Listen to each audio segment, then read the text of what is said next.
오늘 하세나 본문은 신명기 5장 12절에서 21절까지의 말씀입니다. 너희는 안식일을 거룩하게 지켜라. 이것은 주 너희의 하나님이 너희에게 명한 것이다. 너희는 엿새 동안 모든 일을 힘써 하여라. 그러나 이렛날은 주 너희 하나님의 안식일이니 너희는 어떤 일도 해서는 안 된다. 너나 너의 아들이나 딸이나 너희의 남종이나 여종뿐만 아니라 너희의 소나 낙이나 그 밖의 모든 집짐승이나 너희의 집안에 머무르는 식객이라도 일을 해서는 안 된다.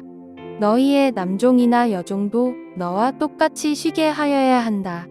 너희는 기억하여라. 너희가 이집트 땅에서 종살이를 하고 있을 때에 주 너희의 하나님이 강한 손과 편팔로 너희를 거기에서 이끌어내었으므로 주 너희의 하나님이 너에게 안식일을 지키라고 명한다. 너희 부모를 공경하여라. 주 너희 하나님이 명하신 것이다. 그래야 너희는 주 너희의 하나님이 너희에게 준 땅에서 오래 살면서 복을 누린다. 살인하지 못한다. 간음하지 못한다. 도둑질하지 못한다. 이웃을 모함하는 거짓 증언을 하지 못한다. 이웃의 아내를 탐내지 못한다. 이웃의 집이나 밭이나 남종이나 여종이나 소나 낙이나 할 것 없이 너희 이웃의 소유는 어떤 것도 탐내지 못한다. 밤새 평안하셨습니까? 한 주의 평일이 시작되었습니다. 이번 한 주도 하나님이 주시는 힘을 얻어 삶의 자리에서 거룩하게 살아가실 수 있기를 바랍니다. 오늘 말씀은 10계명 가운데 제5계명부터 제10계명까지를 본문으로 합니다. 이 계명들은 흔히 사람과 관련된 계명으로 이해되곤 하지요. 한 사람이 자신의 부모와 이웃을 어떻게 대해야 하는지를 다루고 있기 때문입니다. 그래서 이 6계명은 보통 윤리적이거나 도덕적으로 해석되곤 합니다. 사람이라면 당연히 그래야 한다고 말이지요. 그러나 하나님의 말씀을 그저 윤리적이거나 도덕적인 수준에서만 이해해서는 안 됩니다. 윤리와 도덕을 포함할 뿐 아니라 그것을 넘어서서 신앙적인 단계에서 이해하는 것이 좀 더 합당할 것입니다.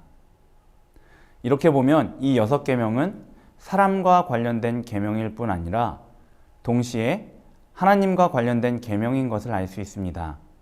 그리고 이런 관점을 가지고 이 6계명을 이해할 때 우리는 하나님이 당신의 백성에게 바라시는 것이 무엇인지 좀 더 명확하게 알 수 있습니다. 먼저 제5계명은 부모 공경을 말하고 있지요. 사람이라면 당연히 부모를 공경해야 마땅합니다. 당연히 제5계명에도 이런 이해가 들어 있습니다.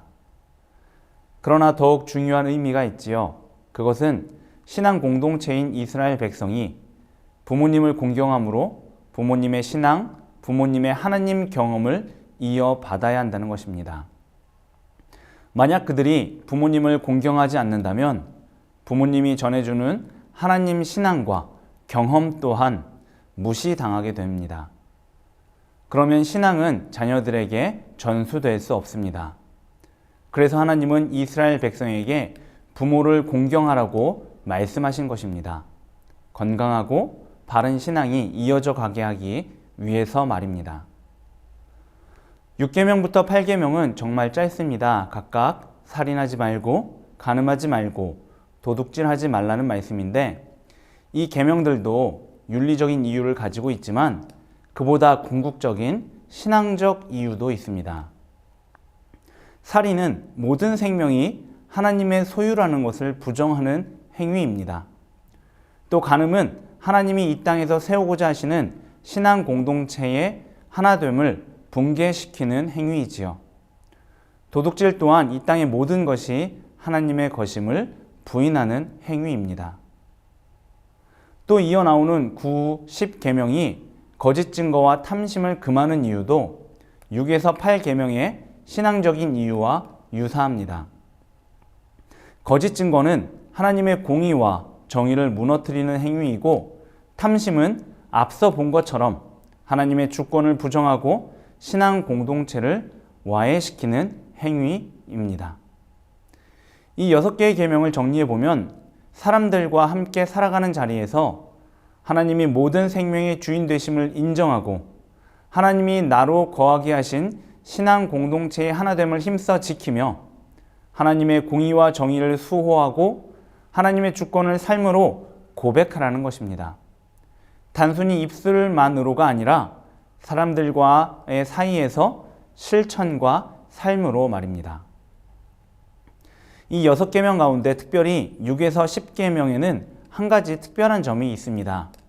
이 특징은 출애굽기에 나타난 10계명에서는 나타나지 않는 것인데 바로 6에서 10계명이 동일한 접속사로 계속 연결되고 있다는 점입니다. 보통 이 접속사는 그리고로 이해할 수 있지요. 이런 특징을 고려하면 신명기의 마지막 5계명은 마치 하나의 계명처럼 긴밀하게 연결되어 있다는 것을 알 수 있습니다. 그리고 이것은 6에서 10계명 중 하나를 범하면 나머지 계명을 함께 범하게 된다는 것을 알려주는데 그 대표적인 예가 다윗입니다. 그는 밧세바와의 사건을 통해 처음에는 간음의 범죄를 지었지만 궁극적으로 살인과 탐심과 도둑질과 거짓 증거의 모든 죄를 범하게 되었습니다. 이런 다윗의 예를 통해 우리는 데살로니가 전서 5장 22절의 말씀을 생각하게 됩니다. 악은 어떤 모양이라도 버리라. 하나의 범죄는 우리에게 죄의 길을 내고 그 길로 모든 죄가 들어오게 되기 때문입니다. 따라서 작은 죄라도 또 악은 그 모양까지라도 경계하고 멀리해야 하는 것이지요. 이제 말씀을 정리하겠습니다. 하나님은 10계명을 통해 그리고 특별히 오늘 본문인 이 뒷부분을 통해 사람들과의 관계 안에서 하나님과의 관계를 발견하고 윤리와 도덕을 넘어 신앙의 관계 안에서 사람들을 대하라고 말씀하십니다. 그저 사람이라서가 아니라 하나님 때문에 그들을 사랑하라고 하나님의 뜻을 그들에게 실천하라고 말씀하십니다. 더불어 작은 죄라도 매우 경계하고 멀리함으로 하나님 앞에서 순전함을 지키라고 말씀하시지요. 이 말씀을 기억하며 우리의 삶을 돌아볼 수 있기를 바랍니다. 나는 하나님 때문에 내 주위에 있는 사람들을 사랑하고 있는가? 신앙으로 사람들을 대하고 있는가 말입니다. 또 우리가 생활에서 매일매일 짓는 죄를 회개하고 그 죄를 미워하며 경계하고자 다짐하며 결단해야 할 것입니다. 그러면 우리는 우리의 삶을 통해 하나님의 주권이 선포되고 하나님의 나라와 뜻이 이 땅에 조금 더 이루어지는 것을 보게 될 것입니다.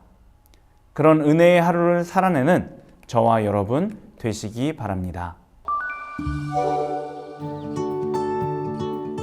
오늘의 하시조는 친구 혹은 동료의 기도 제목을 묻고 중보기도 하는 것입니다.